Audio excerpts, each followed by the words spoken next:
ಬಯಲುಸೀಮೆ ಚಿಕ್ಕಬಳ್ಳಾಪುರ ಜಿಲ್ಲೆಯಲ್ಲಿ ರೈತರು silk, milk, vegetable, ದ್ರಾಕ್ಷಿ, ಫ್ಲವರ್ ಬೆಳೆಯೋದ್ರಲ್ಲಿ ನಿಸ್ಸೀಮರು.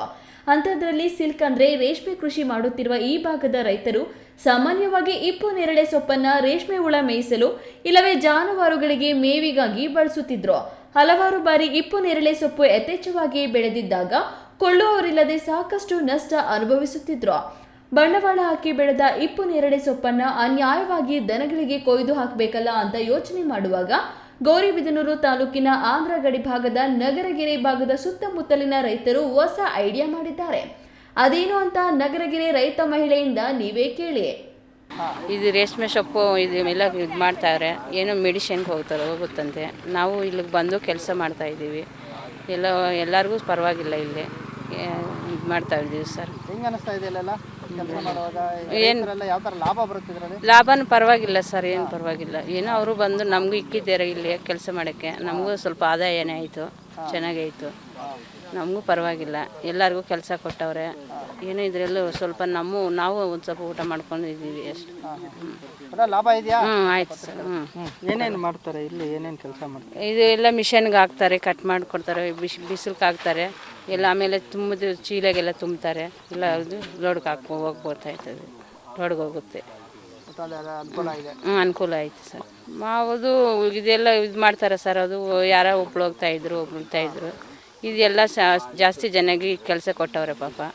ಮೊದಲೆಲ್ಲ ಕುರಿಗೆ, ಹಸುಗೆ ಎಲ್ಲ ಹಾಕ್ತಾಯಿದ್ದೀರಿ ಸರ್. ಎಲ್ಲ ಹಾಕ್ತಾಯಿದ್ದೀರಿ ಸರ್ ಅಷ್ಟೇ. ಲಾಭ ಇದೆ. ರೇಷ್ಮೆ ಸೊಪ್ಪು ಅಂತಲೇ ಕರೆಯುವ ಇಪ್ಪು ನೇರಳೆ ಸೊಪ್ಪನ್ನ ಔಷಧ ತಯಾರಿಸಲು ಬಳಸುತ್ತಾರಂತೆ. ಇದನ್ನ ಮನಗಂಡ ರೈತರು ಕಂಪನಿಗಳೊಂದಿಗೆ ಒಪ್ಪಂದ ಮಾಡಿಕೊಂಡು ತಾವು 100 ಎಕರೆ ಪ್ರದೇಶದಲ್ಲಿ ಬೆಳೆದ ಇಪ್ಪು ನೇರಳೆ ಸೊಪ್ಪನ್ನ ಕಟಾವು ಮಾಡಿ ಒಣಗಿಸಿ ಪುಡಿ ಮಾಡಿ ಮೂಟೆಗಳಲ್ಲಿ ತುಂಬಿ ಗುಜರಾತ್, ತೆಲಂಗಾಣ, ಆಂಧ್ರ ಪ್ರದೇಶಗಳಿಗೆ ರಫ್ತು ಮಾಡುತ್ತಿದ್ದಾರೆ. ರೈತರಿಗೆ 1 ಕ್ವಿಂಟಾಲ್ ರೇಷ್ಮೆ ಸೊಪ್ಪಿಗೆ ಬರೋಬ್ಬರಿ 8,000 ರೂಪಾಯಿ ಸಿಗುತ್ತದೆ. 1 ಎಕರೆಗೆ ಅಂದಾಜು 20,000 ರೂಪಾಯಿ ಸಂಪಾದಿಸುತ್ತಿದ್ದಾರೆ ಎನ್ನುತ್ತಿದ್ದಾರೆ ವರ್ತಕರು. ಏನಿಲ್ಲ, ಇದು ಆ್ಯಕ್ಚುಲಿ ಏನು ಮಾಡ್ತೀವಿ ಅಂದರೆ ನಾವು ರೈತರ ಹತ್ರ ತೊಗೊಂಡು ಚಾಪಿಂಗ್ ಮಾಡ್ತೀವಿ. ಈ ಸಮ್ಮರ್ ಸೀಸನಲ್ಲಿ ರೈತರಿಗೆ ಬೆಳೆ ಬರಲ್ಲ. ಅದರಿಂದ ನಾವೇನು ಮಾಡ್ತೀವಿ, ತೊಗೊಂಡು ರೈತರಿಂದ ತೊಗೊಂಡು, ಯಾಕಂದರೆ ಅವರು ಲಾಸ್ ಆಗಬಾರ್ದು. ಅದರಿಂದ ಏನು ಮಾಡ್ತೀವಿ, ಇದನ್ನು ಚಾಪಿಂಗ್ ಮಾಡಿಬಿಟ್ಟು ಈ ವಿಜಯವಾಡ, ಗುಜರಾತು, ಹೈದರಾಬಾದು ಈ ಕಡೆ ನಾವು ಕಂಪ್ನೀಸ್ಗೆ ಕಳಿಸ್ತೀವಿ. ಇದನ್ನು ಅವರು ಫಾರ್ಮಾ ಕಂಪ್ನೀಸ್ಗೆ. ಆಮೇಲೆ ಇದರಿಂದ ಒಂದು ಲಿಕ್ವಿಡ್ ತೆಗಿತಾರೆ, ಎಕ್ಸ್ಟ್ರಾಕ್ಟ್ ಮಾಡಿಬಿಟ್ಟು.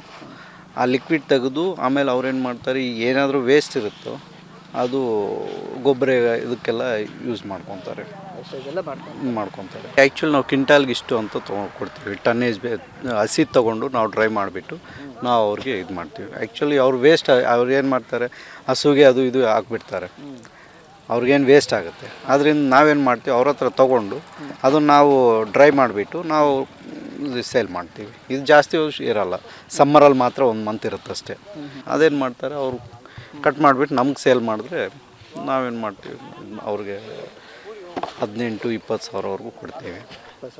ಒಟ್ನಲ್ಲಿ ಕಡಿಮೆ ಬಂಡವಾಳದಲ್ಲಿ ಬೆಳೆಯುವ ಇಪ್ಪು ನೇರಳೆ ಸೊಪ್ಪನ್ನ ಒಣಗಿಸಿ ಒಳ್ಳೆಯ ಬೆಲೆಗೆ ಮಾರಬಹುದು ಅನ್ನೋ ಉಪಾಯ ಕಂಡುಕೊಂಡ ಚಿಕ್ಕಬಳ್ಳಾಪುರ ಜಿಲ್ಲೆಯ ರೈತರು ಉತ್ತಮ ಲಾಭ ಪಡೆಯುತ್ತಿದ್ದು, ರಾಜ್ಯದಲ್ಲಿಯೇ ಮೊಟ್ಟ ಮೊದಲ ಬಾರಿಗೆ ಈ ವಿನೂತನ ಪ್ರಯೋಗ ಮಾಡಿರುವ ಇಲ್ಲಿನ ರೈತರು ಇತರರಿಗೆ ಮಾದರಿಯಾಗಿದ್ದಾರೆ ಎಂದರೆ ತಪ್ಪಾಗಲಾರದು. KS ನಾರಾಯಣಸ್ವಾಮಿ, ಈ ನ್ಯೂಸ್ ಟಿವಿ, ಚಿಕ್ಕಬಳ್ಳಾಪುರ.